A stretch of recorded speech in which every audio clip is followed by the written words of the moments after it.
शुक्लांबरधरं विष्णुं शशिवर्णं चतुर्भुजं प्रसन्नवदनं ध्यायेत् सर्वविघ्नोपशान्तये अगजाननपद्मार्कं गजाननमहर्निशम् अनेकदं भक्तानाम् एकदन्तमुपास्महे वागीशाद्या सुमनसः सर्वार्थानाम् उपक्रमे यन्नत्वा कृतकृत्याश्चस्तन्नमामि गजाननम् शारदा शारदाम्भोजवदना वदनाम्बुजे सर्वदा सर्वदास्माकं सन्निधिः सन्निधिं क्रियात् गुरुर्ब्रह्मा गुरुर्विष्णुः गुरुर्देवो महेश्वरः गुरुः साक्षात् परं ब्रह्म तस्मै श्रीगुरवे नमः।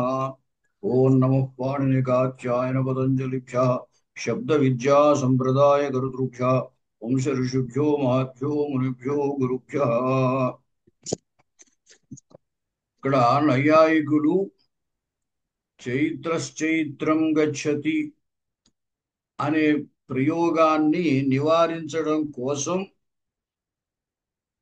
ఆ క్రియాజన్య ధాత్వర్థ ఫలాశ్రయత్వం కర్మత్వం అనే చోట క్రియకి పరసమవేత అనే విశేషణం ఉంటే ఇబ్బంది ఉండదు అనే అభిప్రాయంతో పరసమవేత క్రియాజన్యధాత్వర్థ ఫలాశ్రయత్వం కర్మత్వం అని చెప్పి అక్కడ ఎప్పుడైతే ద్వితీయ దేని మీద అయితే చేద్దామనుకుంటున్నామో చైత్రం గచ్చతి అంటే రెండో చైత్ర శబ్దం మీద ద్వితీయ చేయాలి.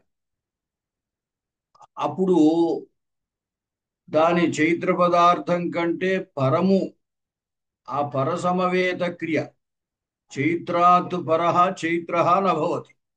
చైత్రుడి కంటే చైత్రుడు పరుడవుడు కాబట్టి ఇక్కడ పరసమవేత క్రియ లేదు, స్వసమవేత క్రియ ఉంది.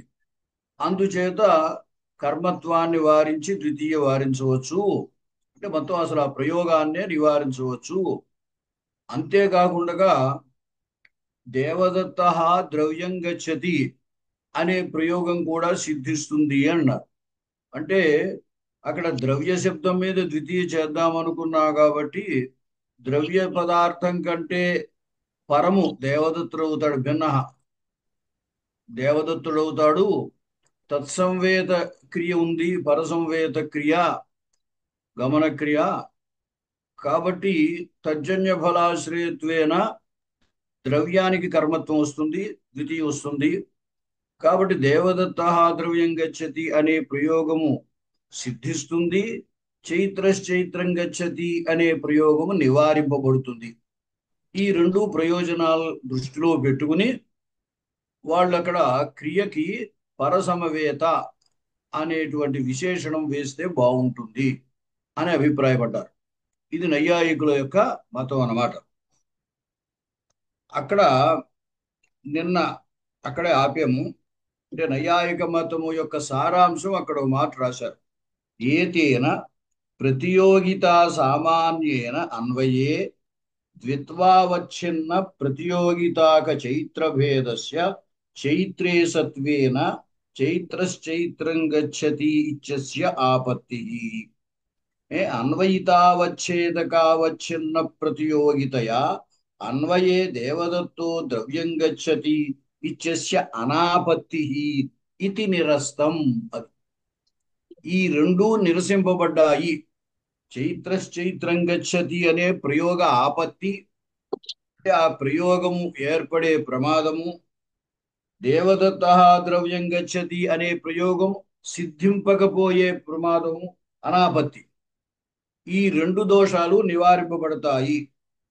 ఇప్పుడు ఇలాగా ప్రతియోగిత సామాన్యేన అన్వయే అనే అంటే భేదము అని ఎప్పుడైతే పెట్టామో, భేదం అనే మాట ఎందుకు వచ్చిందంటే పర సమవేత, పర అనగానే భేదం వచ్చింది.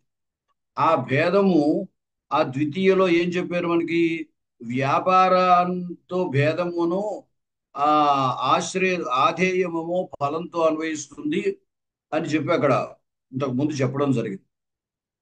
అంచేత భేద సంవేద క్రియ అనమాట. భేద అంటే దేని మీద అయితే ద్వితీయ చేద్దాం అనుకున్నామో దానికంటే భేదం. ఎప్పుడైతే భేదం ఉంటేనే తత్ ప్రతియోగిత్వం ఉంటుంది. అంటే గమనవాన్న అనేటువంటిది మనం అభావాన్ని చెప్పినట్టయితే తత్ప్రతియోగి ఆ గ్రామంలో గమనవాన్న అనేటువంటి అభావాన్ని తీసుకుంటే తత్ప్రతియోగి గ్రామం అవుతుంది. దానికంటే పరసమవేతము తస్మాత్ పరహ అంటే చైత్రుడవుతాడు. తత్సంవేద క్రియ గమన క్రియ ఫలాశ్రయత్వేన గ్రామానికి కర్మత్వం సిద్ధిస్తుంది. అదే చైత్రశ్చైత్రం పశ్యతి అది గచ్చతి అనేటువంటి చోటైతే ఆ ఏదైతే చైత్రం అని తీసుకుంటున్నామో అది తస్మాత్ పరహ అని చెప్పడానికి వీర్లేదు. కాబట్టి ప్రతియోగిత సామాన్యముగా మనం అన్వయించడం చేత ద్విత్వావచ్ఛిన్న ప్రతియోగితాక చైత్రభేదస్య ఇక్కడ ఏమైంది? చైత్రశ్చైత్రం అనేది 2 సార్లు చైత్రుడు వచ్చాడు. అంచేత ద్విత్వావచ్ఛిన్న ప్రతియోగితాక చైత్రభేదస్య చైత్రే సత్వేన అంటే కొంతమంది ఏం చెప్పారంటే అక్కడ చైత్ర చైత్రం అన్నప్పుడు 2 సార్లు చైత్రుడు వచ్చారు కదా, అప్పుడు ద్విత్వం ఉంది కదా. ఈ ద్విత్వావచ్ఛిన్నమైన చైత్ర భేదము ఒక చైత్రుల్లో ఉంటుంది. అంటే ద్విత్వము అనేది రెండిట్లో ఉంటుంది కానీ ఒకటిలో ఉండదు కదా. అందుచేత అక్కడ కొంతమంది ఏం అభిప్రాయం పెట్టారు, ఈ 2వ చైత్రం అనేటువంటి చోట ద్విత్వావచ్ఛిన్నమైన చైత్ర భేదం వస్తోంది కదా, కాబట్టి తద్భిన్న సంవేదత్వం అంటే మొదటి చైత్రుడికి వస్తుంది. అలా వచ్చినట్టయితే మళ్ళీ చైత్రం గచ్చతి అనే ప్రయోగం ఏర్పడే ప్రమాదం ఉంది అని కూడా కొంతమంది అన్నారన్నమాట. అది కూడా నివారిస్తున్నాడు. ఎందువల్ల అంటే ప్రతియోగిత సామాన్యేన. ఎప్పుడైతే ప్రతియోగిత సామాన్యం తీసుకున్నామో గమనవాన్న అన్నప్పుడు ఈ గమనాభావానికి ప్రతియోగి చైత్రుడు కాడు ఇక్కడ. ఎందుకంటే అతడు గమనవతి అవుతాడు. అంటే గమనవతి చైత్రే గమనాభావ ప్రతియోగిత్వం అనేది చెప్పడానికి వీర్లేదు. కాబట్టి చైత్రశ్చైత్రం పశ్యతి గచ్చతి అనే ప్రయోగం ఉండదు. ఇక్కడ ఈ మాట కొత్తగా చెప్పారు. ఏమిటి అంటే దీని యొక్క ఆపత్తి వెనకాల ఉందన్నమాట. ఏమిటి ఆపత్తి అంటే ఏదైనా యత్కించిత్ ఏదో విధంగా చైత్రుల్లో చైత్రభేదం తీసుకురావాలి. చైత్రుల్లో చైత్రభేదం ఎలా తీసుకొస్తారు? కుదరదు అసలు. కానీ ఎలా తీసుకొచ్చారంటే ఇక్కడ 2 చైత్రులు ఉన్నారు. అంటే చైత్రుడు శబ్దాలు ఉన్నాయి. చైత్ర శబ్దం చేత రెండిటి వల్ల ప్రాతిపదిక అర్థం తెలుస్తుంది.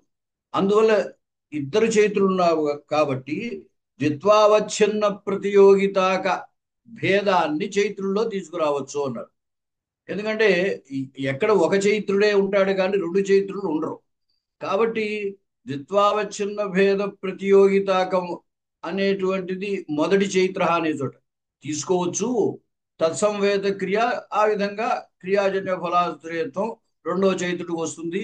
కాబట్టి చైత్రం గచ్చతి అనే ప్రయోగం ఉండవచ్చు అని మళ్ళీ ఆపత్తి చెప్పి అది అసలు ఉండడానికి కుదరదు. ఎందువల్ల అంటే ప్రతియోగిత సామాన్యాన్ని గ్రహించడం చేత చైత్రుడి ఎందు చైత్ర భేదత్వాన్ని తీసుకురావడం కుదరదు. కాబట్టి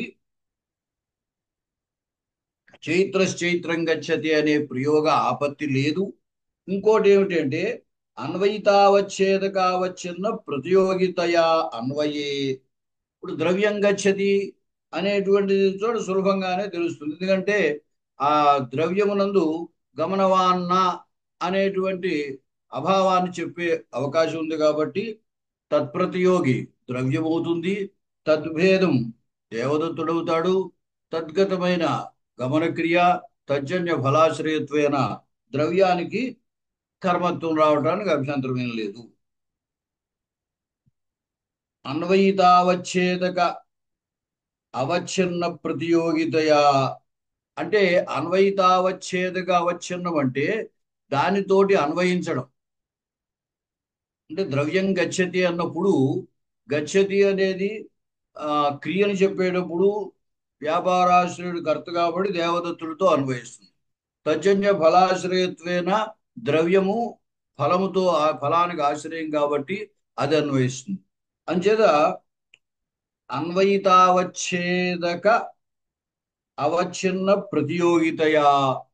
అక్కడ ద్రవ్యం యందు గమనవాన్న అనేటువంటి అభావం ఉంటుంది. ఆ అభావంలో ప్రతియోగి ద్రవ్యం అవుతుంది కాబట్టి తద్భేదము దేవదత్తుల్లో వస్తుంది. తన్నిష్ఠక్రియ గమనక్రియ తజ్జన్య ఫలాశ్రయత్వేన ద్రవ్యానికి కర్మత్వం రావడానికి ఇబ్బంది ఏమీ ఉండదు.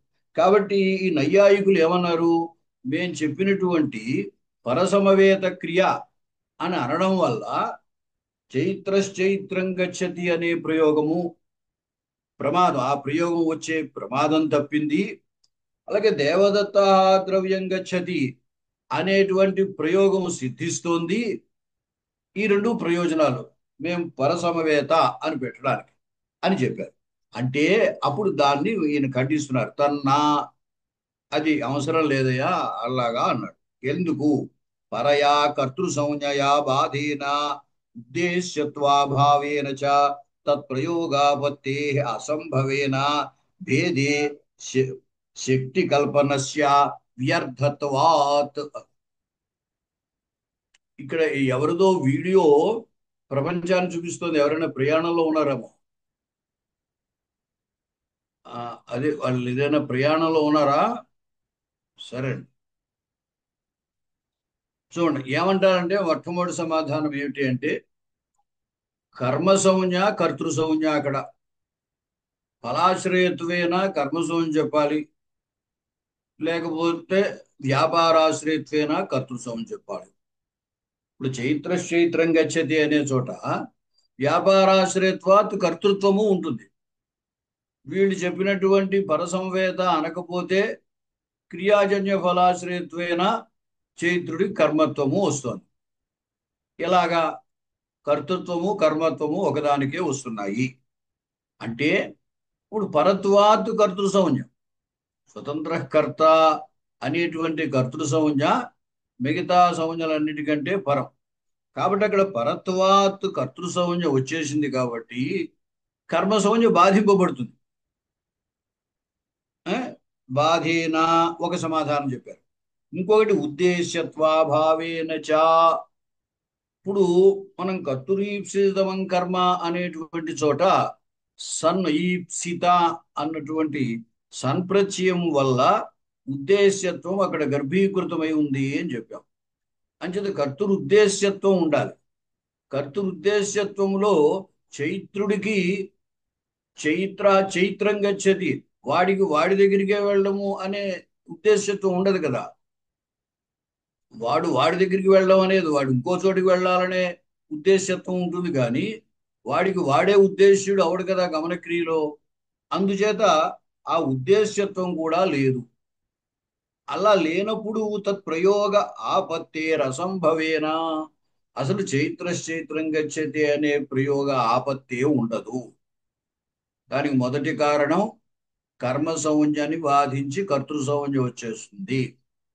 కాబట్టి చైత్రుడి కర్మ సంజ్ఞ ఉండే అవకాశమే లేదు. ఒకటి. రెండవది, కర్తకి తనకు తానే ఉద్దేశ్యుడు, గమనక్రియలో ఉద్దేశ్యుడు అవడు. వెళుతున్నాడంటే గమనక్రియలో ఉద్దేశ్యం గ్రామం మరొకటి అవుతుంది. కానీ వాడే ఉద్దేశ్యత్వం ఉండదు. అందుచేత ఈ రెండు కారణాల చేత అసలు అటువంటి ప్రయోగం వచ్చే ప్రమాదమే లేదు.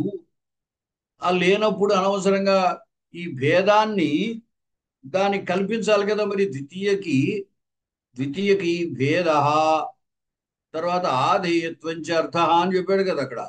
అంచేత ఆ భేదము ఆధేయత్వం ఈ కల్పన ఎందుకయ్యా అనవసరంగా? పరసమవేత అనేటువంటి దాన్ని మనము ద్వితీయార్థంలో భేదాన్ని అటువంటి శక్తిని కల్పించవలసిన అవసరం లేదు. కొత్తగా దానికి ఆ శక్తిని మనం అంటగట్టాలి. అంటే భేదే శక్తి కల్పనస్య వ్యర్థత్వాత్. అంటే ఈ భేదం అనేటువంటిది కూడా ఆ ద్వితీయార్థానికి ఉన్నది అని. భేదానికి ఒక శక్తిని మనం పవర్ ఎక్కువగా దానికి ఇంకొక శక్తిని మనం కలగజేస్తున్నట్టు అవుతుంది. అది అలా కలిగించడం వ్యర్థం, అనవసరము. ఎందుకంటే ప్రయోజనం ఏం లేదు. ఈ ప్రయోజనం కోసమే కదా చైత్రశ్చైత్రం గచ్చతి అనే ప్రయోగం ఉంటుందేమో అనే ఆపత్తి గురించే కదా అనే మాట పెట్టారు. ఆ ఆపత్తి పోయింది. ఎలాగంటే కర్తృ సౌంజ్యం వల్ల బాధ ఒకటి, ఉద్దేశ్యత్వం లేకపోవడం ఒకటి. ఈ రెండు కారణాల చేత అసలు ఆ ప్రయోగమే రాదు. కాబట్టి వేరే ఈ పరసమవేత అనే మాట అనవలసిన అవసరం లేదు. నచతు బోధవ్యావృత్యర్థం తత్కల్పనం. అది మళ్ళీ పోనీ ఏమయ్యా, ప్రయోగం లేదు గమ్ముని ఎవరైనా చైత్రశ్చైత్రం గచ్చతి అనే ప్రయోగం చేస్తే దానివల్ల బోధ కలుగుతుందేమో, అలా బోధ కలగకుండా ఉండడం కోసం ఈ పరసంవేద అందాం అన్నాడు. నచ తతో బోధ వ్యావృత్యర్థం తత్కల్పనం. అంటే ఇప్పుడు ఒకప్పుడు ఎలా ఉంటుంది అంటే, తప్పు మాట్లాడినా దానివల్ల బోధ వస్తుంది. ఎలాగంటే జలేన పాదపం సించతి అన్నాం. చైత్ర జలేన పాదపం సించతి. చైత్రుడు ఆ నీటితో మొక్కలు తడుపుతున్నాడు.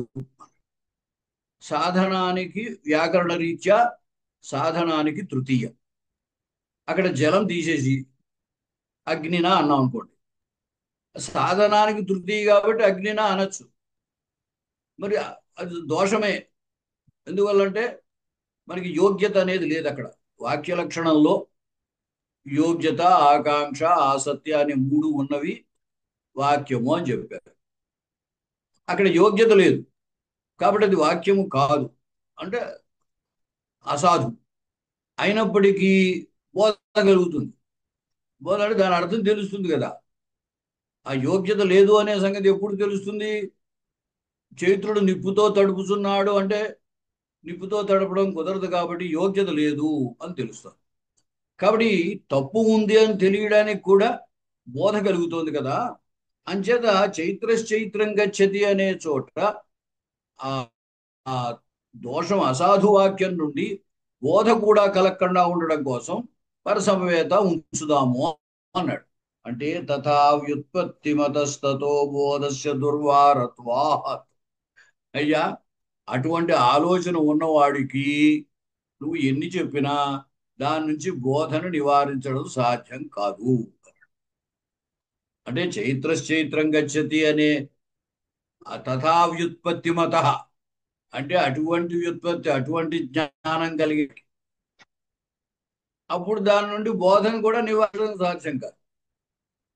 ఎలాగైతే అసాధు శబ్ద ప్రయోగాన్ని నివారించలేవో, అసాధు శబ్ద ప్రయోగం చేసేక దాని నుండి బోధన కూడా నివారించలేవు. అందుచేత ఆ దృష్టితో ఇది చెప్పట్లేదయ్యా. అంటే అజ్ఞాని, శాస్త్రజ్ఞానం లేనివాడో మరొకడు, లేదా వ్యవహార జ్ఞానం తెలియనివాడు ఏదో ప్రయోగం చేస్తే ఆ ప్రయోగాన్ని సాధించడం కోసం కానీ, లేదా ఆ ప్రయోగాన్ని నివారించడం కోసం కానీ, లేదా ఆ ప్రయోగం నుండి బోధ రాకుండా ఉండాలి అని కోసం కానీ మనం ఇక్కడ శాస్త్రంలో కొత్తగా దానికి శక్తిని కల్పించవలసిన అవసరం లేదు అని తాత్పర్యం. కించ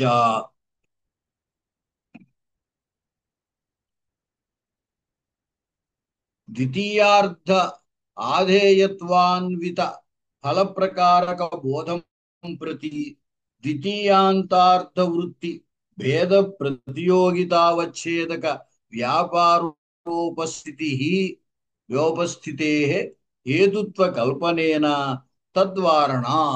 ఇంకొక మాట చెప్పాడు. దీన్నే కొంచెం శాస్త్రీయంగా కనుక మనం అంటే ఆ కర్తృనిష్ట వ్యాపారజన్య ఫలాశ్రయత్వం అని సాధారణంగా చెబుతుంటాం కదా. దాన్ని ఇంకా శాస్త్రీయంగా కనుక మనం పరిష్కరించుకున్నట్టయితే ఇక్కడ కొత్తగా పరసంవేతము అనాల్సిన అవసరం లేదు అని చెప్తున్నాడు. ఏమిటి అంటే ఫలానికి ఆశ్రయం కర్మ, కర్మని ద్వితీయ. కాబట్టి ద్వితీయార్థ ఆధేయత్వ అన్విత ఫల ప్రకారక బోధం ప్రతి. అర్థమైంది అనుకున్నాను. ద్వితీయ ఏదో ఒకటి తండులం పచితి అని తీసుకోండి. అక్కడ ఏమైంది? ద్వితీయాంతార్థమైన ఆధేయత్వాన్విత ఫలం. ఫలము, ఆ ఫలానికి ఆధేయము తండులం. ఫలం విక్లిత్తి అని, ఆ విక్లిప్తికి ఆధేయం ఆశ్రయం. విక్లిత్తి ఆశ్రయం అంటే ఫలాశ్రయం కర్మ కదా, అంచేత కర్మని ద్వితీయ వచ్చింది. కాబట్టి ఈ ద్వితీయాంతార్థమైన ఆధేయత్వాన్విత ఫలం అలా ఫల ప్రకారక బోధం ప్రతి ఎప్పుడు కూడా వ్యాపారం ప్రధానము, ఫలము విశేషణము. అంచేత ఈ ఫల ప్రకారకమైన బోధ కలగాలి అంటే ద్వితీయార్థ ఆధేయత్వ అన్విత ఫల ప్రకారక బోధం ప్రతి అంటే ఫల విశేషణక బోధం లేదా ఫల ప్రకారక బోధ. అటువంటి బోధ కలగాలి అంటే ఆ బోధకి ద్వితీయాంతార్థ వృత్తి భేద ప్రతియోగితావచ్ఛేదక వ్యాపార ఉపస్థితే. చూడు జాగ్రత్తగాను.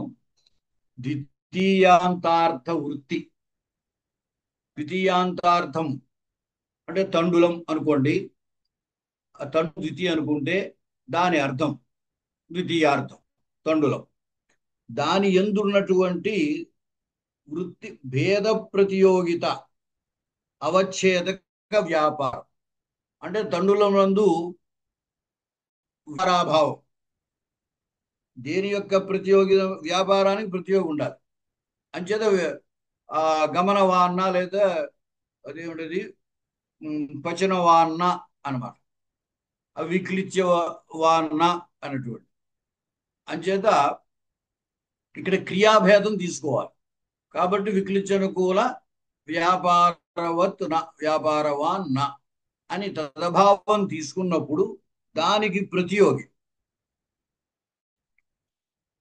ద్వితీయాంతార్థ వృత్తి భేద ప్రతియోగితావచ్ఛేదక వ్యాపారం.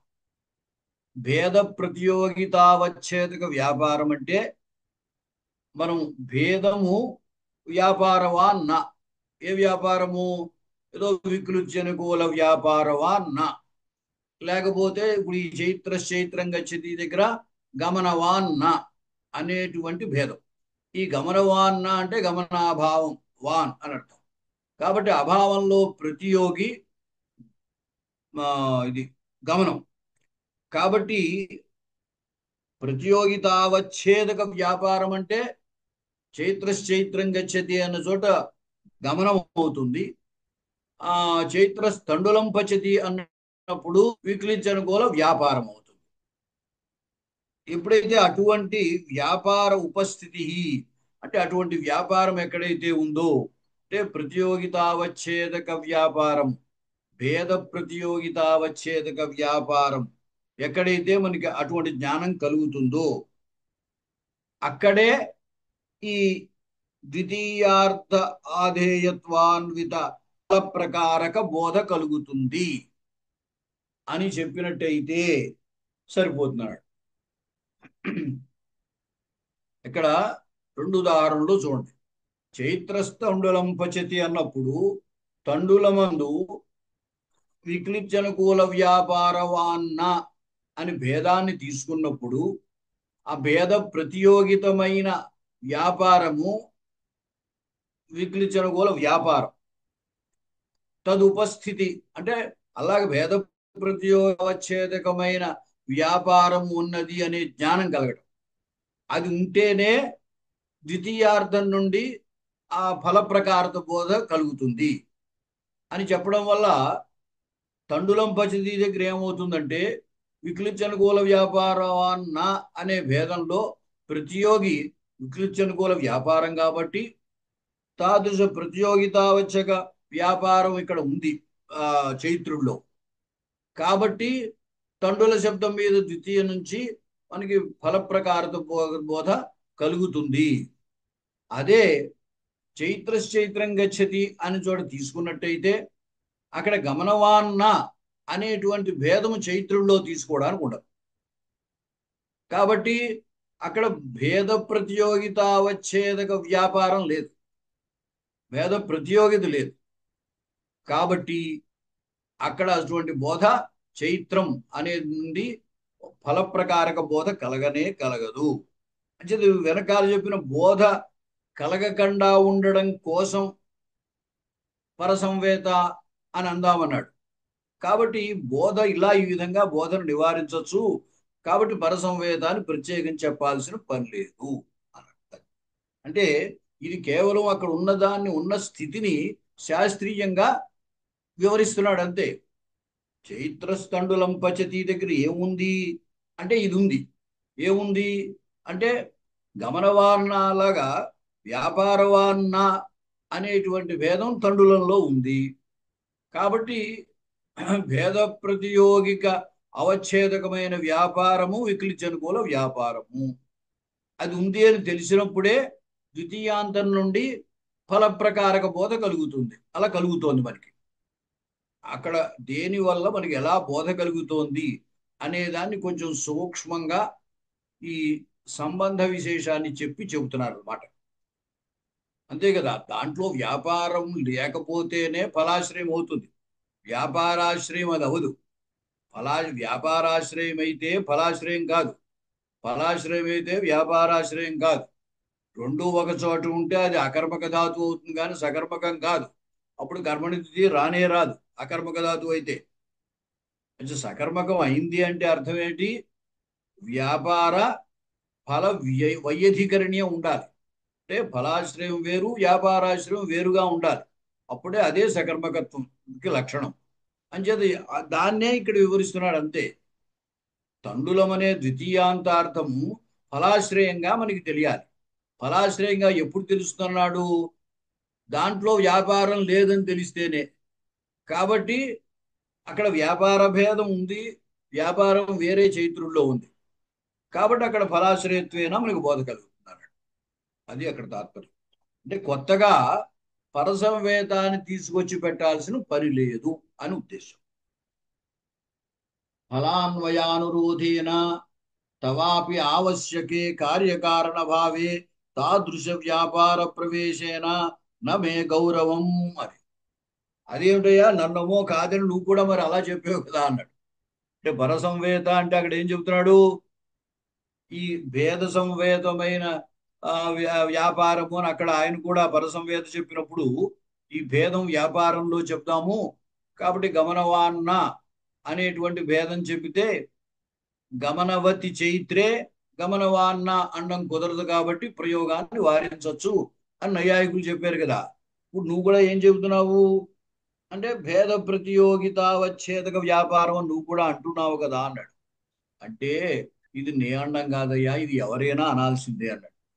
కొత్తగానే చెప్పట్లేదు, అక్కడ ఉన్న స్థితిని నేను వివరించి చెప్పాను. అంచేత ఈ వ్యాపారంలో భేద ప్రతియోగితావచ్ఛేదక వ్యాపారము అని అనడం నా అభిప్రాయం. అంటే ఇప్పుడు మేం చెప్పే వైయాకరణల యొక్క మతంలో అది గౌరవం కాదు. ఎందుకంటే ఇది అందరికీ అవసరమైంది. నువ్వు చైత్రశ్చైత్రం గచ్చతి అనే ప్రయోగం వారించడం కోసమే కాదు. తండులం పచతి దగ్గర కూడా బోధ కలిగేటప్పుడు ఇటువంటిదే అవసరం. తండులం పచతి దగ్గర కూడా తండులం వ్యాపారవత్తు కాదు. అది వ్యాపారవత్తు కాదని తెలిసినప్పుడే ఫలాశ్రయంగా గుర్తింపబడుతుంది. కాబట్టి ఫలాశ్రయం అదే ఫలప్రకారత బోధ కలగాలంటే ఈ వ్యాపారవాన్న అనేటువంటి బోధ ఉండాలి. కాబట్టి ఇది కొత్తగా మాకు గౌరవం అంటే బరువు. ఈ వివరణ చేయడంలో లక్షణం చెప్పడంలో బరువు అనమాట. అటువంటి గౌరవం మాకేమీ లేదు. ఎందుకంటే ఇది సకల అందరి మతాలు అంటే అన్ని ప్రయోగాల దగ్గర ఇది అవసరమే. కేవలం చైత్రశ్చైత్రం గచ్చతి అనే చోట బోధ నివారించడం కోసం లేతే ఆ ప్రయోగాన్ని నివారించడం కోసమే కాదు. ఇది సర్వత్రా నువ్వు ద్వితీయకి ఫలప్రకారత బోధ కలగాలి అంటే ఈ భేద భేద ప్రతియోగిక వ్యాపార జ్ఞానం కలగాల్సిందే అన్నాడు. అందుచేత ఏమన్నాడంటే ఫలాన్వయానురోధేన తవాపి ఆవశ్యకే కార్యకారణ భావే. ఈ కార్యకారణ భావం అంటే కార్యకారణ భావం అంటే ఏమిటి? ఇక్కడ ఆ ఫలప్రకారక బోధ కార్యం, దానికి కారణం ఏం చెప్పాడు? భేద ప్రతియోగితావచ్ఛేదక వ్యాపారం. ఈ భేద ప్రతియోగితావచ్ఛేదక వ్యాపారోపస్థితి ఉన్నప్పుడే ఫల ప్రకారక బోధ కలుగుతుంది. రెండుకి కార్యకారణ భావం అన్నమాట. ఈ కార్యకారణ భావం అనేది నీకు అవసరమే, నాకు అవసరమే. అంటే కొత్తగా పరసంవేత చెప్పాల్సిన అవసరం లేదు అని ఉద్దేశం. తర్వాత తవతు భేదశక్తే సామానాధికరణ్యేన తత్ప్రకారక బోధే ధాతుజన్యోపస్థితి కారణమితి కార్యకారణ భావాంతరస్య చ కల్పనే గౌరవం స్పష్టమేవా. అయితే నీ యొక్క మతంలో నువ్వు చెప్పిన దాంట్లో గౌరవం అంటే బరువు ఎలా అవుతుందో చెబుతున్నా. నైయాయిక మతంలో అది ఎట్లాగా గౌరవం అయింది అనే దాన్ని ఇక్కడ వివరిస్తున్నారు అన్నమాట.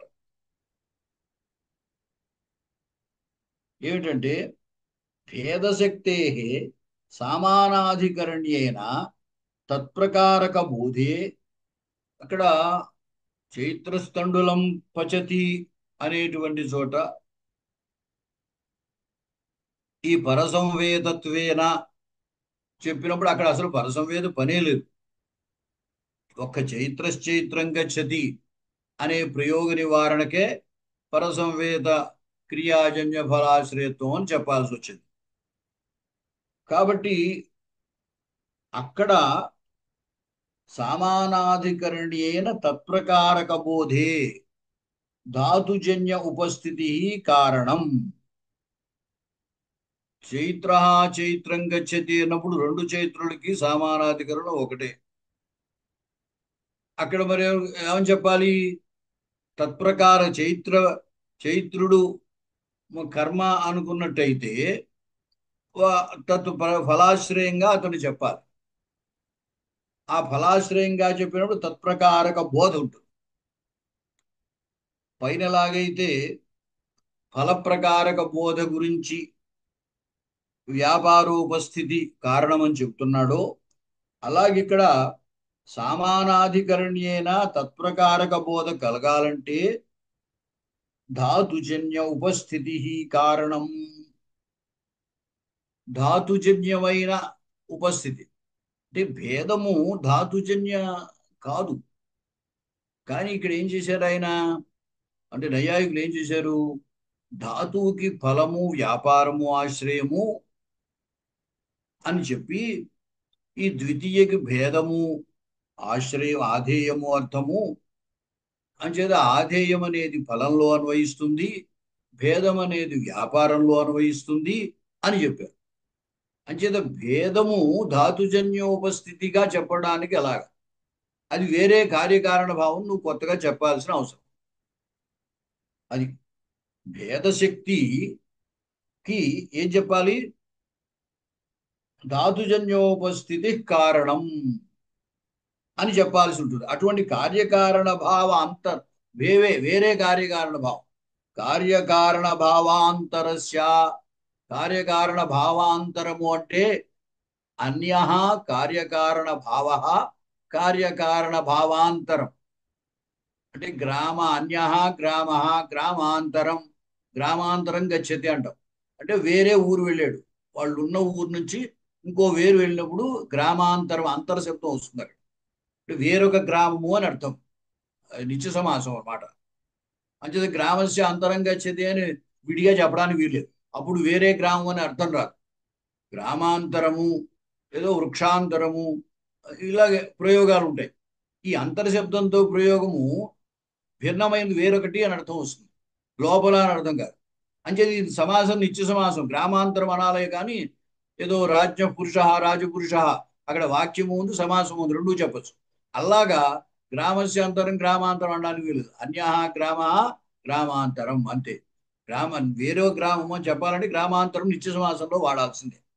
అంచేది సరే ఇక్కడ కార్యకారణ భావాంతరం అంటే వేరే ఇంకొక కార్యకారణ భావం.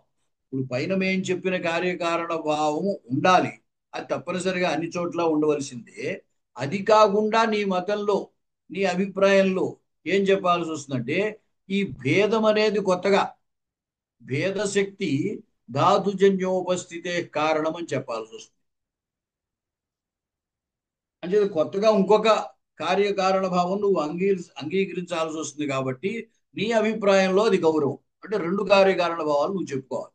మా మతంలో అయితే ఒక కార్యకారణ భావం చాలు. అది నీ ఇద్దరిలో కూడా అవసరమే.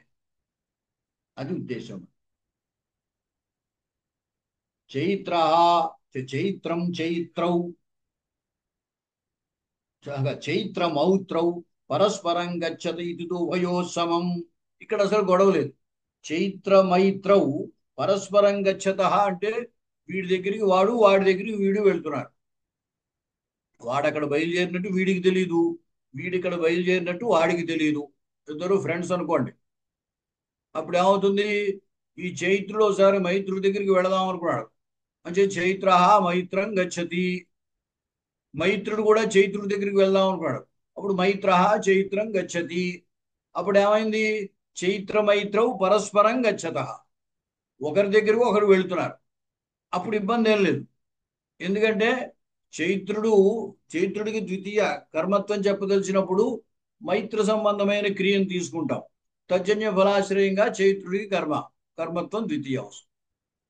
మైత్రుడికి కర్మత్వం చెప్పదలిచినప్పుడు చైత్ర సంబంధమైన క్రియ తీసుకుని తజ్జన్య ఫలాశ్రయత్వైన మైత్రుడి కర్మత్వం వస్తుంది. కాబట్టి అక్కడి ఇబ్బంది ఏమీ రాదు. అటువంటి చోట చైత్రమైత్రో పరస్పరం గచ్చత ఇది ఉభయో సమం. అంటే నీకు నాకు అది సమానమే. అక్కడ బోధ విషయంలో అంటే కార్యకారణ విషయంలో కూడా నువ్వు నేను ఒకలాగే చెప్పాల్సిన అవసరం ఉంది.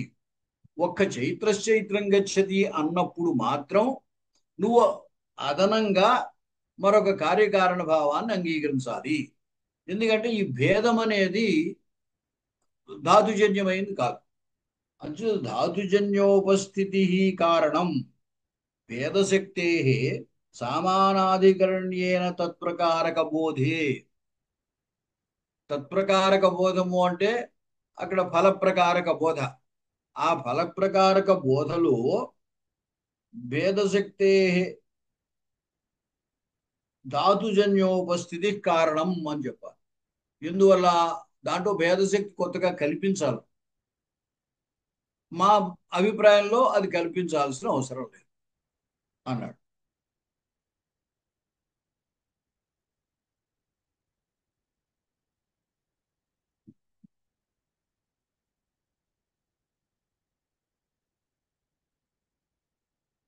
ఫలస్య వ్యాపారే అన్వయాయ. అక్కడ వివరణ ఒకసారి చదువుతాను. ఫలస్య వ్యాపారే అన్వయాయ కార్యకారణ కల్పనాయా ఉభయ సమ్మతత్వేపి. ఫలం వ్యాపారంలో ఎలా అన్వయిస్తుందంటే ఫల ప్రకారక వ్యాపార విశేషక బోధ. వ్యాపారంలో ఫలం విశేషణము అని చెప్తున్నాం. అంటే ఆ సంబంధం అనేది ఆ కార్యకారణ భావము ఇద్దరికీ సమ్మతమే. విశిష్య ద్వితీయార్థ భేద అన్వయాయ అస్య కార్యకారణ భావస్య తవ గౌరవ ఆదాయకత్వం. ఈ భేదం ఎప్పుడైతే తీసుకొచ్చేవో ఆ భేదాన్ని ద్వితీయార్థంగా చెప్పాల్సి వస్తుంది. ఆ భేదము ద్వితీయార్థము అది వెళ్ళి వ్యాపారంలో అన్వయించి అటువంటి భేదమైన వ్యాపారం ఎక్కడైతే ఉందో తజ్జన్య ఫలాశ్రయత్వంగా నువ్వు చెప్పాల్సి వస్తుంది. కాబట్టి కొత్తగా ఈ ద్వితీయకు భేదం చెప్పడం వల్ల నువ్వు మరొక కార్యకారణ భావం చెప్పాల్సిన పరిస్థితి వచ్చింది. అది మా అభిప్రాయంలో లేదు అన్నాడు. తర్వాత కించ ఘటం జానాతి త్యాదో ద్వితీయ అనాపత్తి. నువ్వు పరసమవేత క్రియ అని ఎప్పుడైతే అన్నావో ఘటం జానాతి అనే చోట ద్వితీయ రాదన్నాడు. ఎందుకు? ఉక్త కర్మత్వాభావాత్. ఇప్పుడు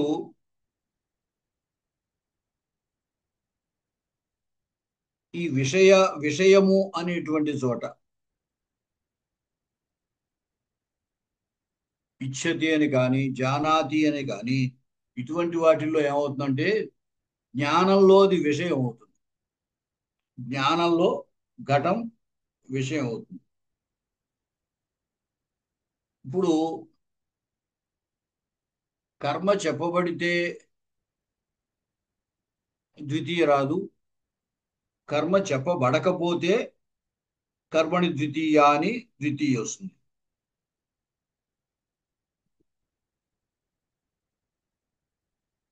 పరసమవేత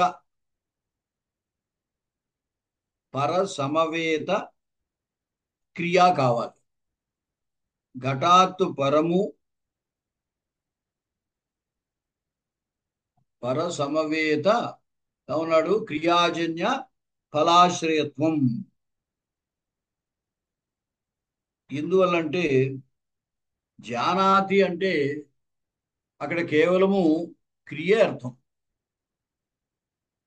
జానాతి అన్న చోట వ్యాపార మాత్రం అర్థ నతు ఫలమపి. అక్కడ ద్వితీయ ప్రకృతి అర్థం అంటే ఘటం అనేది ద్వితీయ, దాని అర్థం ఘటము. తత్ ప్రకృత్యర్థాపేక్షయా పరః చైత్రః అవుతాడు. తత్సంవేత క్రియాజన్య ధాతువాచ్యమైన ఫలం. ఇక్కడ ధాతువాచ్యమైన ఫలం అంటే ఘటం క్రియా అదేమిటది విక్లిత్యనుకూల వ్యాపారము దగ్గర వంట చేసేటువంటి చోట ఆ వ్యాపారము వల్ల విక్లిత్తి అనే ఫలం కలుగుతోంది. తదాశ్రయత్వేన తండులానికి కర్మత్వం వస్తుంది. ఇక్కడ అలా కుదరదు.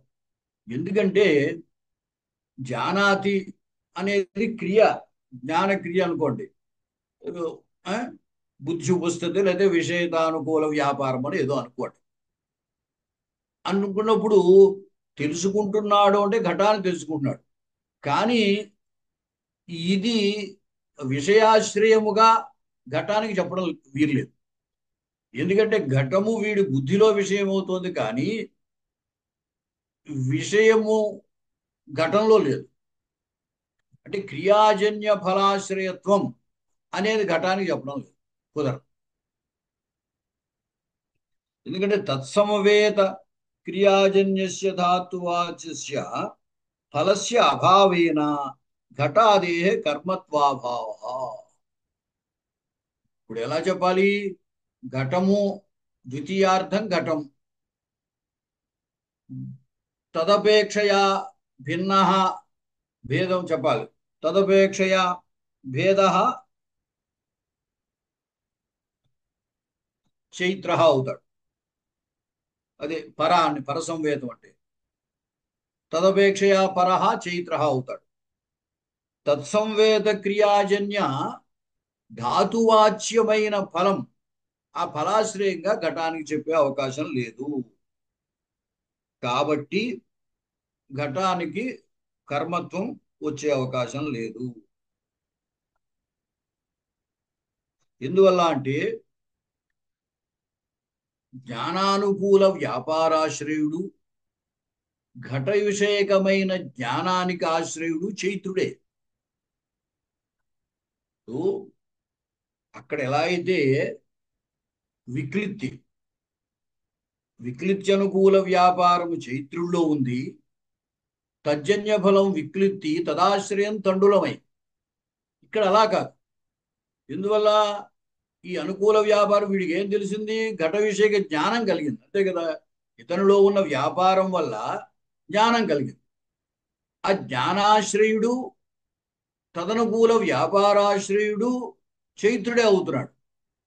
అలా అయినప్పుడు మరి ఘటం జానాతి అనేటువంటి చోట ఘటానికి కర్మత్వం కర్మత్వం రాదు. ఉక్త కర్మత్వాభావాత్. ఉక్త కర్మత్వం అంటే మనం ఎలా అయితే చెప్పాలి, వాళ్ళు చెప్పిన పద్ధతిలో పరసమవేత క్రియాజన్య ఫలాశ్రయత్వం ఉండాలి. ఇక్కడ ద్వితీయాంతార్థం ఘటము, దానికంటే పరహ అంటే చైత్రుడు, తత్సంవేత క్రియ అంటే ఏదో జ్ఞానానుకూల వ్యాపారము అనుకుంటే, తజ్జన్య ఫలం అంటే జ్ఞానము, తదాశ్రయత్వం వాడికే ఉంటుంది కానీ ఘటానికి ఉండదు. కాబట్టి మీరు చెప్పినటువంటి పరసంవేద క్రియాజన్య ఫలాశ్రయత్వం కర్మత్వం అనే లక్షణం ఇక్కడ కుదరదు. అంచేత ఘటానికి ద్వితీయ రాకపోవలసి వస్తుంది, కర్మత్వమే ఉండదు. నచ తత్ర విషయత్వే లక్షణ.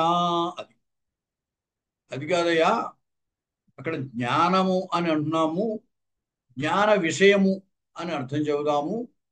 అప్పుడు జ్ఞాన విషయం, జ్ఞానంలో విషయమైంది ఘటం కాబట్టి తదాశ్రయత్వేన అంటే ఇప్పుడు విషయం అవుతుంది కదా, ఎందుకంటే ఘట విషయక జ్ఞానమే కదా చైత్రుడికి కలుగుతోంది. కాబట్టి జ్ఞాన విషయము నందు లక్షణ చెబితే అప్పుడు ఆ విషయాశ్రయమైంది ఘటం కాబట్టి తదాశ్రయత్వేన దానికి కర్మత్వం సిద్ధిస్తున్నాయా అన్నాడు. అంటే కర్మణ్యేవ ద్వితీయా ఇత్యాది నియమై అన్యత్ర లక్షణయాపి అసాధుత్వాత్. అది కర్మణి ద్వితీయ అనేది ఏం చెప్పామో నియామకము అన్నాం. కర్మణి ద్వితీయ అనేది అన్ని విభక్తులు వచ్చేస్తుంటే కర్మణి ద్వితీయైవా, అయితే ద్వితీయ యతో ఏవకార అన్యతో నియమ అని ఈ శాస్త్రంలో చెప్తారు. మనం ఏవకారం ఎక్కడ పెట్టేమో అది లేని చోట నియమం. కర్మణి ద్వితీయైవ అన్నాం అనుకోండి, సాధారణంగా మనం అర్థం ఏం చెప్పుకుంటాము, కర్మ యందు ద్వితీయ విభక్తే అని చెబుతాం. కానీ అలా చెప్పకూడదు, ద్వితీయ కర్మ యందే అని అర్థం చెప్పాలి. ఏవకారం ఎక్కడుందో తతో అన్యత్ర నియమ. కర్మణ్యేవ ద్వితీయ అంటే విభక్తి నియమం, కర్మణి ద్వితీయ ఏవ అంటే ఈ కసౌన్య నియమం. అంచేత కర్మణ్యేవ ద్వితీయ అంటే కర్మ యందు ద్వితీయే వస్తుంది అని అర్థం. ఈ ఏవా ఇక్కడున్నా మనం తెలుగులో ఏవకారం అక్కడ చెప్పాలి, కర్మ యందు ద్వితీయే వస్తుంది అని అర్థం. విభక్తి నియమం అనమాట. ద్వితీయ కర్మణి కర్మణ్యేవ ద్వితీయ అంటే కర్మ యందు ద్వితీయే వస్తుంది అని. అలా కాకుండా కర్మణి ద్వితీయైవ అన్నాం అనుకోండి, అప్పుడు ద్వితీయ కర్మయందే వస్తుంది అని నియమం. అంచేత కర్మణి ద్వితీయైవ ఇది అని నియమం అంటే ద్వితీయ కర్మకే వస్తుంది అని నియమం.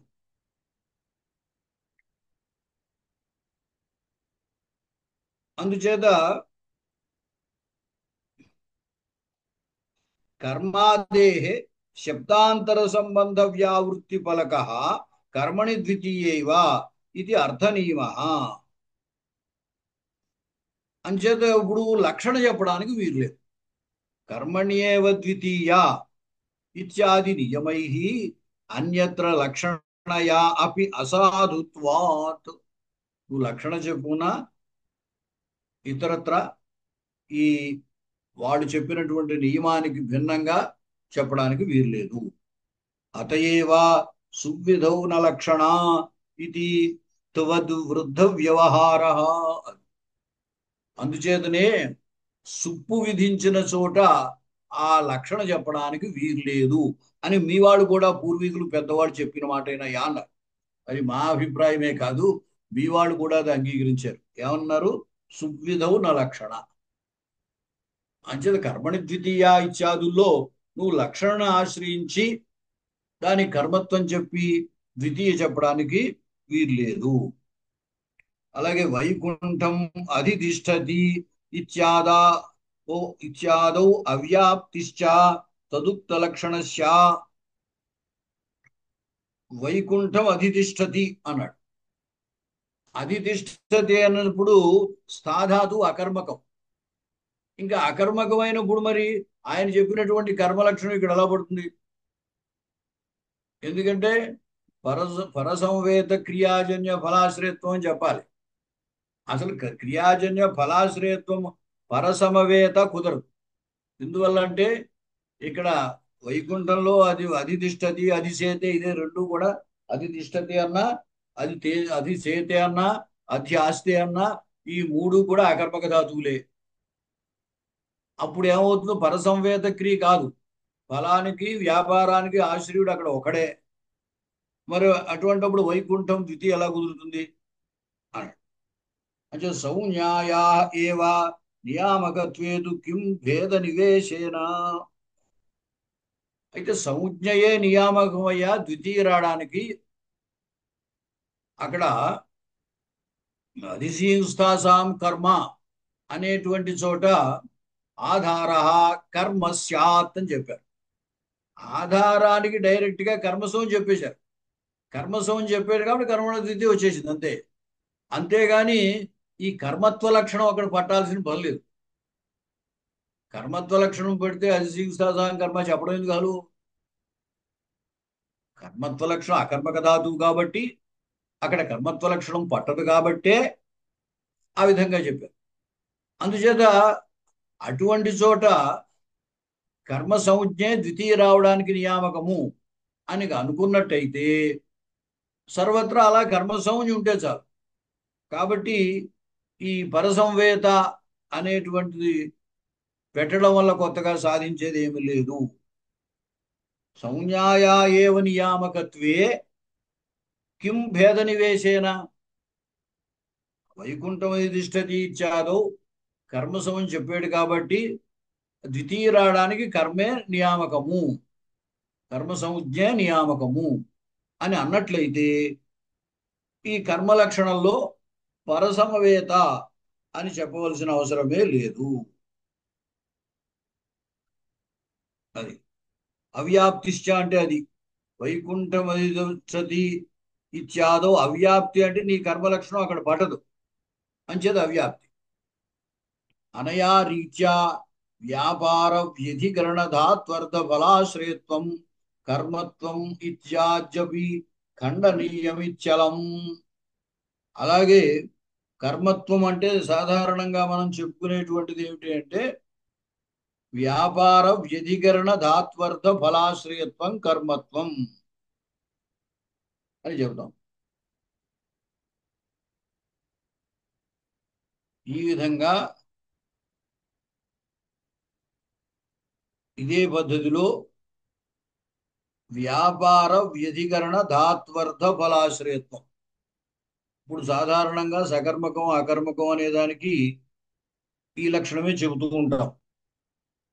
ఏమిటంటే ఫలాశ్రయం వేరుగాను వ్యాపారాశ్రయం వేరుగాను ఉంటే అది సకర్మకము. రెండు ఒకటే, ఫలాశ్రయము వ్యాపారాశ్రయము ఒకటే అయితే అది అకర్మకము అని చెబుతూ ఉంటాం. అది కూడా సిద్ధాంతంలో కుదరదు. ఇంకా మరి ఎలాగా అంటే వ్యాకరణ శాస్త్ర రీత్యా కర్మత్వం దేనికి చెప్పారో దానికి కర్మణ ద్వితీయ వస్తుంది అంతే. దీనికోసం దేనికి వైకుంఠం అధితిష్టతి ఇత్యాదో మనం అధితిష్టతి అధ్యాస్తే అధిసేతే ఇత్యాదులు అకర్మకము అంటున్నాం కదా. ఈ అకర్మకత్వ సకర్మకత్వ పరిష్కారంలో ఫల వ్యాపార వ్యధికరణమైతే సకర్మకమని, ఫల వ్యాపార సమానాధికరణమైతే అకర్మకమని చెబుతూ ఉంటారు. అది కూడా కాదు అని చెబుతున్నారు ఆయన. ఇటువంటి చోట్ల కేవలము ఎలాగ చెప్పాలి అంటే వ్యాకరణ శాస్త్ర విహితమైన కర్మ సంజ్ఞ ఎక్కడుందో అక్కడ ద్వితీయ అంతే. కర్మ సంజ్ఞ అక్కడ నియామకం. అంతేగాని పరిష్కృతమైన కర్మత్వం దాదుజన్య ఫలాశ్రయత్వం అది కాదు అని చెప్పారు. అది అక్కడ అటువంటి చోట అన్ని చోట్ల కాదు. అంటే దాన్ని అకర్మకం అని చెప్పడానికి ఫల వ్యాపార సమానాధికరణం అంటే అకర్మకమని, ఫల వ్యాపార వ్యధికరణం అంటే సకర్మకమని చెబుతూ ఉంటారు. అది కూడా కుదరదు అని. తర్వాత సాధ్యత్వం ద్వితీయార్థ ఇది మీమాంసక మతం. మీమాంసకులు ద్వితీయకి సాధ్యత్వం అర్థం చెప్పారట. ఎత్తు మీమాంసకా సాధ్యత్వం ద్వితీయార్థః వ్రీహీన్ అవహంతి ఇత్యస్య అవహననేన వ్రీహీన్ భావయేత్ ఇత్యర్థః. ఎవరి శాస్త్రంలో వారి శాస్త్రంలో ఉన్న వాక్యానికి అర్థము ఎలా సమంజసం అవుతుందో దానికి అనుగుణంగా వ్యాఖ్య చేస్తూ ఉంటారు. అయితే ఇది వ్యాకరణ శాస్త్ర విషయం కాబట్టి వీళ్ళు నిష్కర్షగా విషయం లక్షణాన్ని తేల్చాలి అంటే ఇతరుల అభిప్రాయాలు ఏమిటో కూడా తీసుకోవాల్సి ఉంటుంది. తీసుకుని దాంట్లో ఎంతవరకు సామంజస్యం ఉందో ఎంత లేదో వీళ్ళు వివరిస్తూ ఉంటారు అన్నమాట. మీమాంసకులు ఏమన్నారంటే అక్కడ వ్రీహీన్ అవహంతి అన్నారు. అక్కడ ధాన్యం దంచుతారు. అవహరణం అంటే దంచడం. ఆ వ్రీహీన్ అవహంతి అని వ్రీహీన్కి ద్వితీయ రావాలి. మామూలుగా అయితే అవహరణ క్రియ, ఈ అవహరణ క్రియ వల్ల ఆ వ్రీహినందు ఏదో భేదము, మరి ఆ అవహరణం చేస్తే ఏమవుతుంది, ఆ పొట్టంతా పోతుంది కదా. అంచేత తృషా నివారణ అనుకూల వ్యాపారం అనేది అనుకుంటే తృష ఉంటుంది కదా, పైన పొట్టు ఉంటుంది కదా, ధాన్యంకి బియ్యపు గింజ పైన ఉండేది ధాన్యంది ఆ పొర, అది పోతుంది ఈ అవహరణం వల్ల.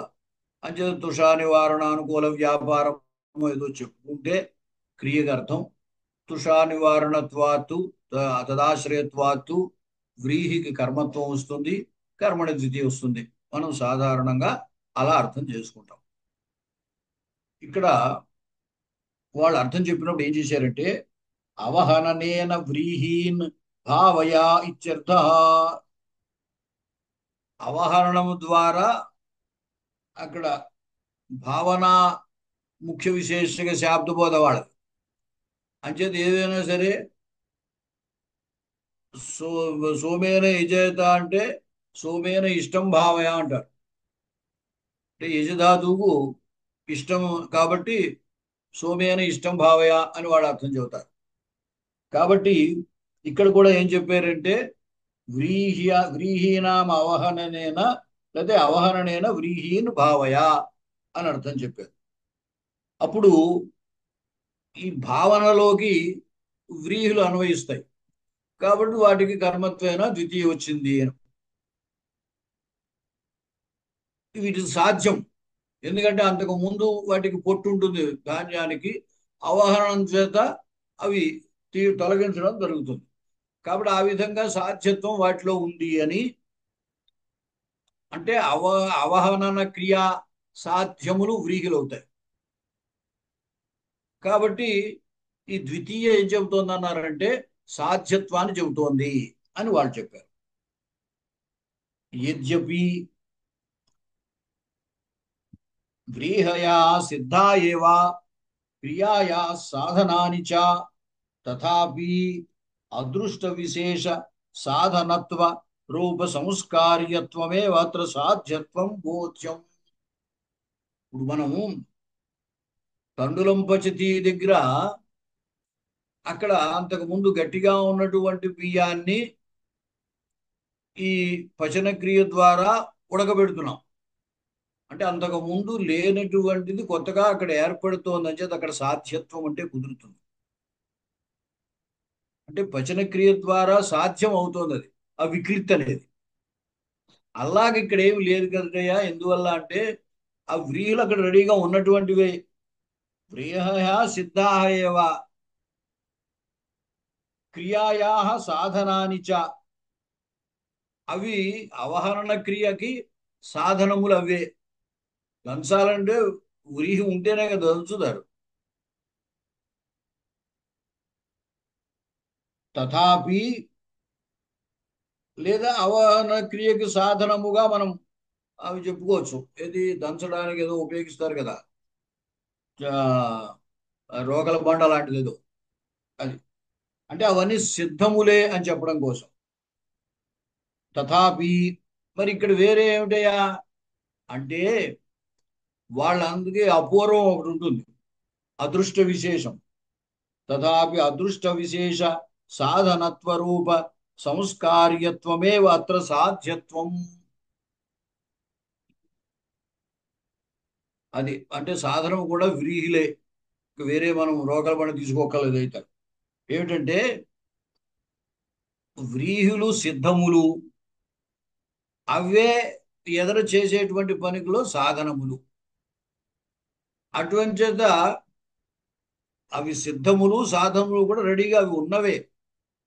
ఇంకా కొత్తగా ఆవాహన క్రియ వాళ్ళు ఏం చేస్తారు అంటే సంస్కారాన్ని కలగజేస్తాడు అన్నాడు. ఇప్పుడు చూడండి, వ్రీహీను ప్రోక్షతి అన్నాం. ఆ వ్రీహుల మీద నీళ్లు చల్లుతారు. నీళ్లు చల్లడం వల్ల ఏమైంది, అంతకు ముందు వ్రీహిలు ఎలా ఉన్నాయో ఇప్పుడు అలాగే ఉన్నాయి, మారిపోలేదు. ఎందుకంటే ఈ ప్రోక్షణ క్రియ ద్వారా మనకి కనబడినటువంటి సంస్కారం వాటికి కలుగుతుంది. అలాగే ఇక్కడ కూడా అదృష్టమైనటువంటి అదృష్ట విశేష సాధనత్వ రూప సంస్కార్యత్వమేవ అత్ర సాధ్యత్వం. ఇక్కడ సాధ్యత్వం అంటే కొత్తగా మనం ఆ వ్రీహిని తయారు చేయడం ఏమి ఉండదు. ఉన్నటువంటి వాటి మీద ఈ అవహరణ క్రియ ద్వారా ఒక సంస్కారాన్ని కలగజేస్తున్నాం. ఆ సంస్కారమే ఇక్కడ సాధ్యమైనది.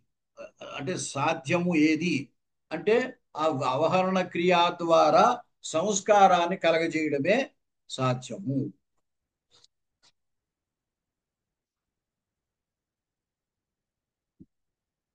అలాగే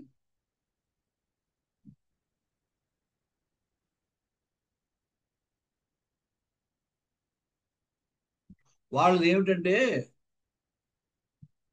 ధాత్వర్థము భావన యందు అన్వయిస్తుంది. ఇందాక ఒకసారి చెప్పుకున్నాం. ఆ? అలాగేమిటంటే ధాత్వర్థమైన అవహరణం భావన యందు కరణంగా అన్వయించాలి. అంచేత అవహననేన భావయా. కాబట్టి అవహరణం ద్వారా భావించడం అంటే ఈ అవహరణము చేత ఆ వ్రీహి యందు సంస్కారాన్ని కలుగజేస్తున్నారు. కాబట్టి ఆ సంస్కారాన్ని తీసుకురావడము, అదే ఆ సంస్కారమే సాధ్యమని, ఆ సాధ్యత్వమే ద్వితీయక అర్థమని వాళ్ళు అభిప్రాయపడ్డారన్నమాట.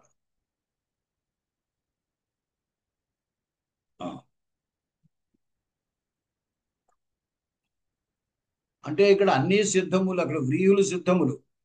పోనీ ఆవాహనం చేయడానికి కావలసిన సామాను కావలసిన ఏదో రోకలను రోలును ఇవన్నీ కూడా సిద్ధములే. కొత్తగా చేసేది ఏమిటి అంటే కేవలము ఆవాహనం ద్వారా ఒక రకమైన మనకి కనబడినటువంటి సంస్కారాన్ని అక్కడ కలుగజేస్తున్నాం. కాబట్టి ఆ సంస్కార్యత్వాన్నే సాధ్యత్వము అని అన్నారు. ద్వితీయ అర్థంగా వాళ్ళు చెప్పారు. అలాగే సక్తూన్ జుహోతి ఇత్యత్ర తు సక్తూనాం భూత భావి ఉపయోగాభావేన ప్రాగుక్త సాధ్యత్వ అసంభవేన తత్ర వ్యత్యయో బహుళమితి వచనా తృతీయార్థే ద్వితీయా సక్తుభిర్భావయా భావయేత్ ఇత్యర్థ ఇత్యాహుః. సక్తూన్ జుహోతి, అక్కడ ఏమైంది, ఆ సక్తు ఏవో పేలాలు, వాటిని ఏం చేస్తారు, దాంట్లో పోస్తారు. ఆ? ఆ, అగ్నిహోత్రంలో వేస్తారు. హోమం కదా జుహోతి అని కదా. అంటే అక్కడ కూడా మరి ఈ హోమేన భావయ అని అనాలి. దేన్ని, సక్తువుల్ని. ఈ సక్తూనాం భూత భావి ఉపయోగాభావేన, ఆ సక్తువులు ఇంతకు ముందు వాటిని ఉపయోగించలేదు, ఇవి దాంట్లో పడేస్తారు కాబట్టి తర్వాత వాటిని ఉపయోగించే అవకాశము లేదు. భూత భావి ఉపయోగ అభావేన ప్రాగుక్త సాధ్యత్వ అసంభవేన. సక్తువుల్లో ఇంతగా చెప్పుకున్నటువంటి సాధ్యత్వం అనేది చెప్పడానికి అవకాశం లేదు కాబట్టి, ఇందాక అవహరణం కాబట్టి ఆ అవహరణం ద్వారా ఏదో దానికి సంస్కారం కలగజేస్తూ ఉన్నాం, ఏదో ప్రోక్షణ క్రియలాగా. నీళ్లు చల్లితే ఎలాగైతే సంస్కారమో ఇక్కడ అవగాహన ద్వారా ఆ వ్రీహిలకి సంస్కారం కలగజేస్తున్నామని చెప్పాం. కానీ ఇక్కడ అలా కాదే, ఎందుకంటే మరి అగ్నిహోత్రంలో పడేస్తాం. ఇంకా అగ్నిహోత్రంలో పడేసే ఉండవు, హుతమైపోతాయి. ఈ హోమానికి ముందు వాటికి సంస్కారం కలగజేయడం ఏమి లేదు. అందువల్ల ఈ హవన క్రియ ద్వారా వాటికి సంస్కారం కలగజేస్తున్నామని చెప్పడానికి లేదు. ఇంతకు ముందు చెప్పినట్టుగా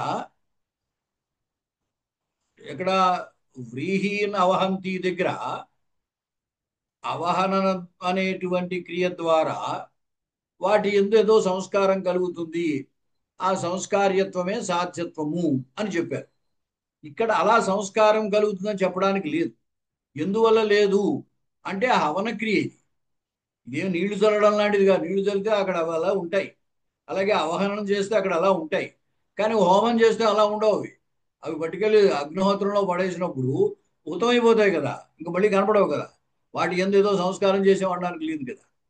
అందుచేత సాధ్యత్వం అనేది అక్కడ కుదరదు, చెప్పడానికి కుదరదు. కాబట్టి అప్పుడు వాళ్ళు ఏమన్నారంటే వ్యత్యయో బహుళం అనే సూత్రం ఉందిలండి.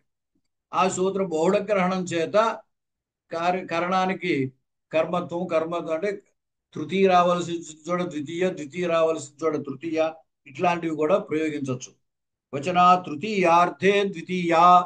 ఇక్కడ ద్వితీయకు అర్థం ఏం చెప్పారంటే ఇది తృతీయార్థము, తృతీయ అర్థాన్ని ఇచ్చేటువంటి ద్వితీయ విభక్తి అని చెప్పి అక్కడ అంచేది ఏమిటి సక్తుభి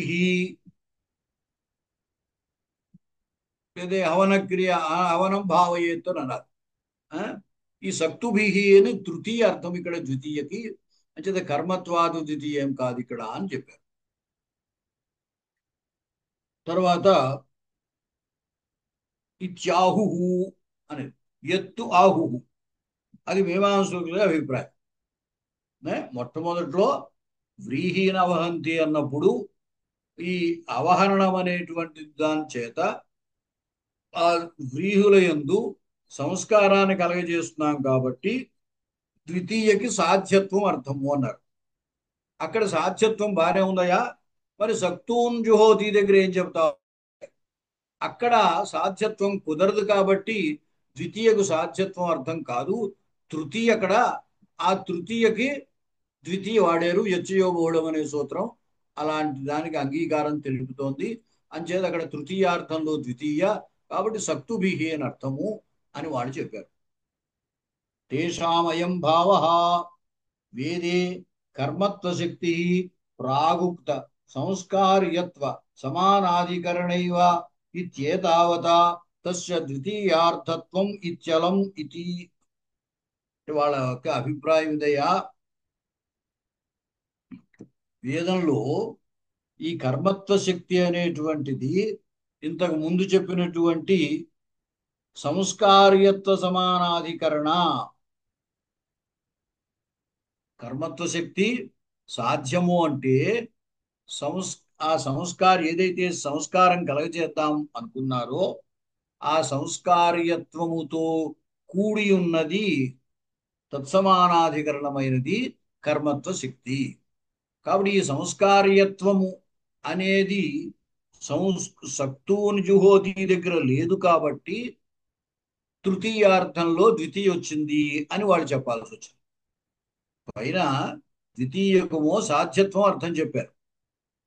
అంచేత సాధ్యమైంది అక్కడ ఏమిటి అంటే సంస్కార్యము. అంచేత సంస్కార్యత్వముతో సమానాధికరణమైంది కర్మత్వ శక్తి. అటువంటి కర్మత్వ శక్తిని సక్తూంజిహోతి దగ్గర చెప్పడానికి వీలు లేకపోయింది కాబట్టి ఇక్కడ ద్వితీయని ఆ తృతీయార్థంలో వచ్చిన ద్వితీయ అని మళ్ళీ ఇక్కడ చెప్పాల్సి వచ్చింది. అంచేత మీమాంసకుల యొక్క అభిప్రాయంలో ఈ ద్వితీయక అభిప్రాయం ఏమిటి అంటే సంస్కార్యత్వ సమానాధికరణ కర్మత్వం, కర్మత్వ శక్తి అని అర్థం. తర్వాత అకథిత సూత్రేణ గవాదీనాం కర్మత్వం. మనకి ఇక్కడితో ఆపేద్దాం అనుకోండి. మనకి నాగేశుడు ఇంతకు ముందు ఆ గాంధోక్తిపయ అనే చోట దీక్షితుల యొక్క అభిప్రాయంలో పయస్సుకి కర్తురీప్సితమం కర్మ అని కర్మత్వము, గోవుకి అకథితంచ అపాదానాది విశేషై అవివక్షితం కారకం కర్మ సౌన్యం స్యాత్ అన్నారు. కాబట్టి అపాదానమైనటువంటి గోవుని అపాదానంగా వివక్ష చేయకపోతే ఈ అకథితంచ అని కర్మత్వం వస్తే కర్మని ద్వితీయ విభక్తి వచ్చింది అని అక్కడ కౌముదిలో దీక్షితులు చెప్పారు. అయితే ఈయన ఏం చేశారంటే ఈ దుహధాతు యొక్క అర్థాన్ని అంతఃస్థిత ద్రవ్య విభాగానుకూల వ్యాపారానుకూల వ్యాపారము అని చెప్పడం ద్వారా రెండిటికి కూడా కర్తృయుతం కర్మ అనే దాని వల్లే కర్మత్వం వస్తుంది.